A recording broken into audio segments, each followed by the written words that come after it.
Hi, I'm Andy Morris, and welcome to Art with Andy. Today's lesson is going to be a diptych and also a monochromatic painting. So we have our two canvases right here, and off to the side I have some gold paint and white and black. When you're doing a monochromatic painting, you can use black and white because you're not changing the color, you're changing the value of the color. You're tinting it with the white paint and you're shading it with the black paint. So let's go ahead and get started. We will take, now for a lot of my paintings I use house brushes. They're inexpensive. If I forget to clean them, I don't lose a fortune. When I first started painting, I thought I had to have the most expensive brushes. I spent $250 on one brush. Okay?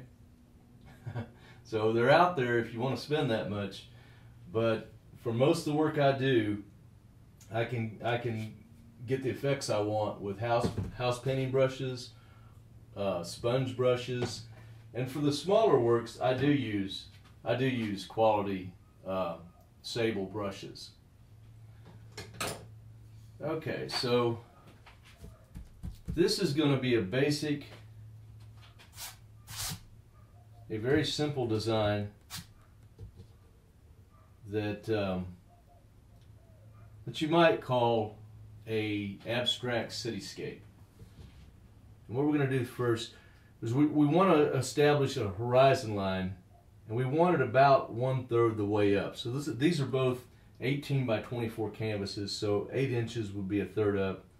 We might want it just a little bit higher, but not much. What we're going to do is we're just going to take some of this black,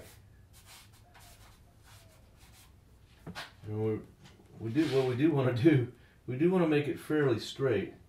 So I'm going to find something, well, there we go, from there to there, there to there, and we're out on the sides, and we just, again, there to there.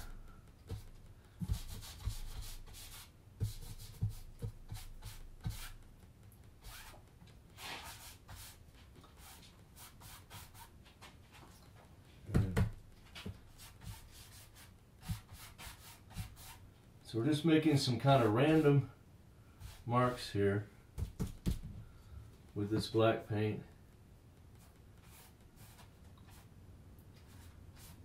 Trying not to make it like 1, 2, 3, 4, 5 like that. Trying not to make it too linear, you know. So there's some higher ones and lower ones. Here in the center, I kind of like to make them relate to each other. So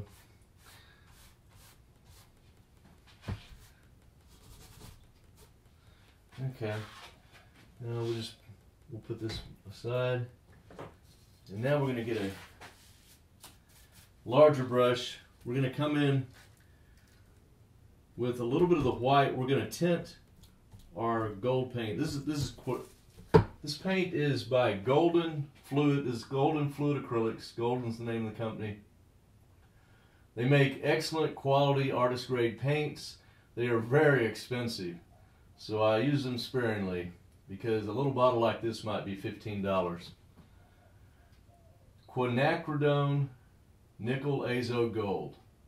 It's not easy to pronounce, but it's just a wonderful color that is transparent, and the way it interacts with other colors, even with white and black, I just think it's just beautiful. So I use it quite a bit, well, I used to, but like I said, it's gotten more and more expensive.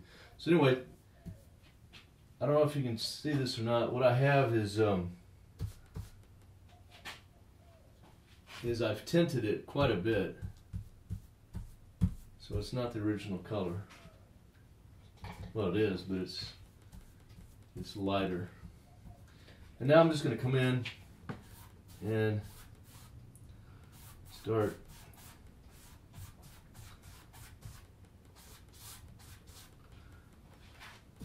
blending this in. You want to keep some paper towels handy. You also want to keep a squirt bottle full of water. If you have any mistakes or areas you want to remove while it's still wet, you can spray it down with the water and just take the paint right off. And of course, I have a little bucket of water here and an assortment of brushes. Get a little more water.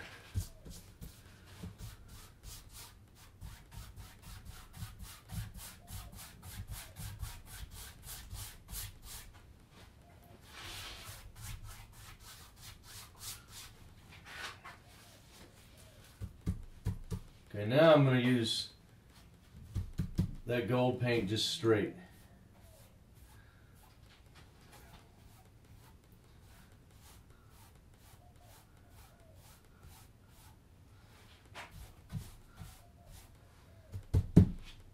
And it's going to blend in with the black and the white that's on here.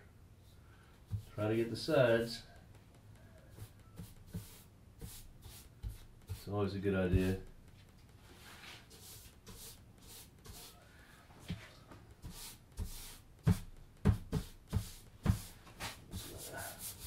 Let me get this bottom while I got the paint on my brush.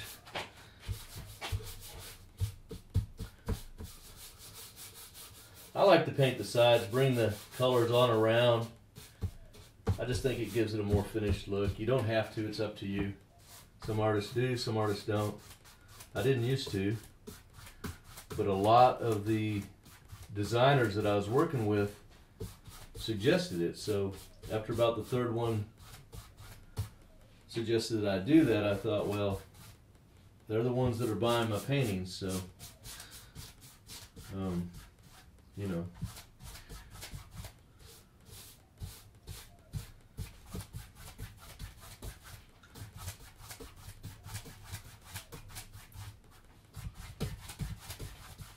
You want to work fairly fast so the paint doesn't dry up on you.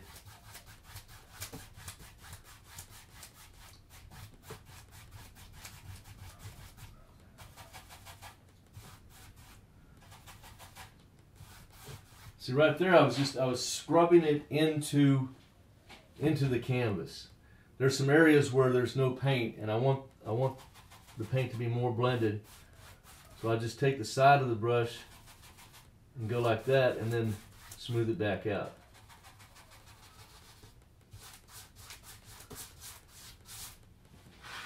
All right, this is coming along pretty good.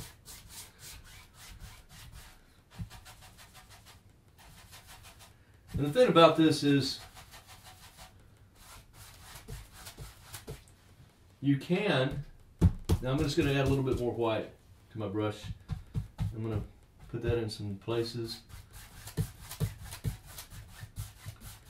You can come back with another layer, with a second layer, if you need to, if you want to.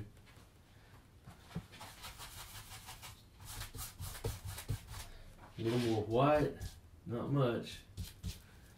Put that down in here.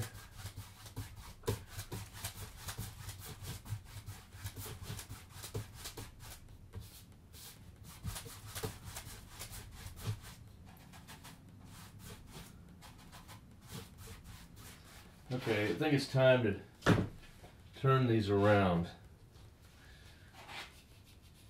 So now when you turn them around, remember this side goes with this side. So you want to turn the whole thing around. So this one will be over here. And this one will be over here. It's lined up. Okay. All right. Now then. Now I'm going to take some white. I'm going to just kind of dab it in a few places.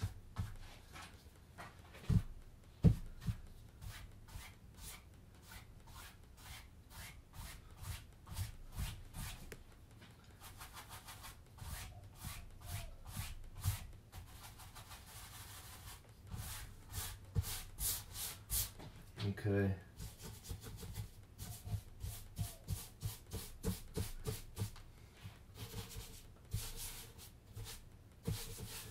Get the sides. Might as well get the tops. While we got the paint on there, right? It just makes it easier. If you wait and come back later, that's not easy. Trust me, I've done it. So now I've gotten in the habit of painting the tops and the sides as I go along. It just makes it a lot easier.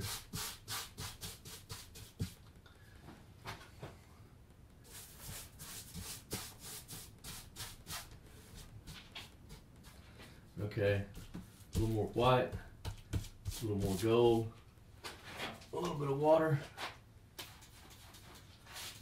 but not much. You gotta be careful with the water.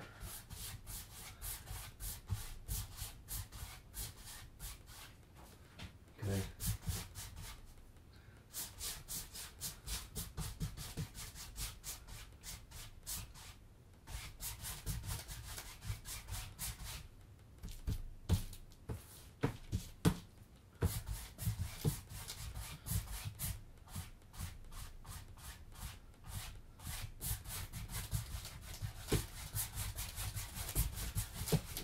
Really should.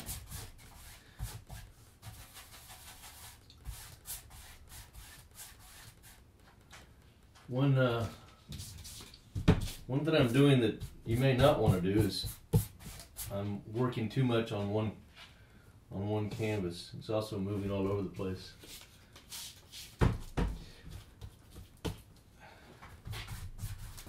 And the reason you don't want to do that is because it's easier to match the paints up, because you do want them to match. It's easier to match them up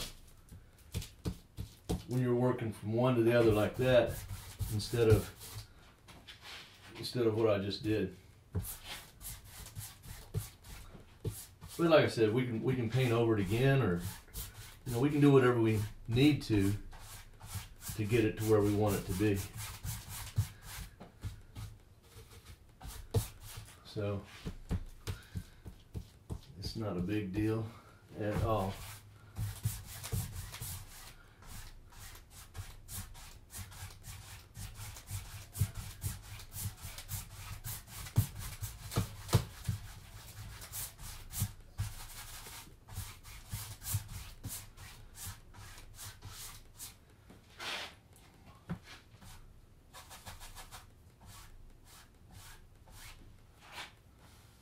Okay,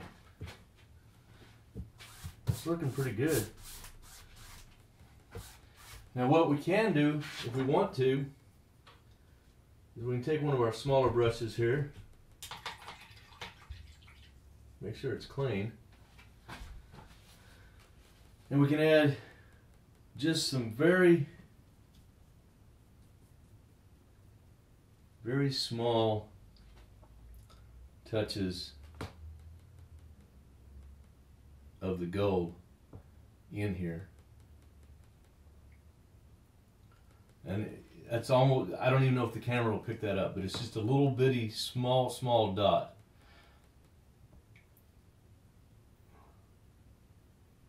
That was bigger than I wanted, but that's all right.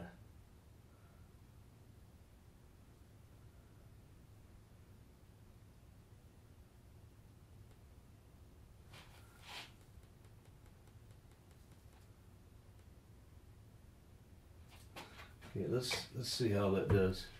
I guess I should start over here. Now, so that the paint that was going on was still wet, and of course the paint I just added was wet, and so then we come in with a somewhat dry brush. It doesn't need to be absolutely dry, and we streak that like this. See? That one didn't work too well. That was too small. That was more what I was going for. And it just adds a little accent to the piece. I'm going to flip these around again.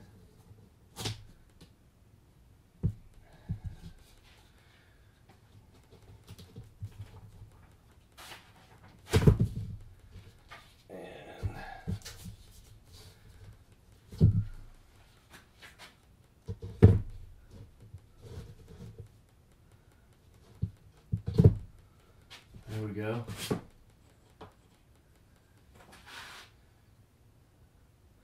That's looking really good.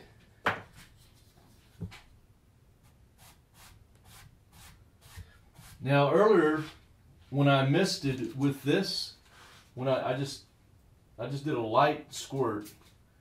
I didn't really think I got that much on the canvas, but I did. And you can see these little spots that it made. But that adds some interest, so I like that. It wasn't necessarily intentional, but sometimes I do that intentionally. Okay, here's another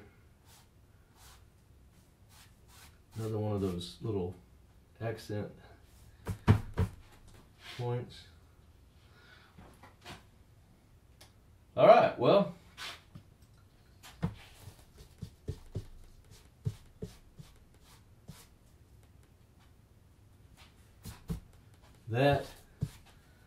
I'd say that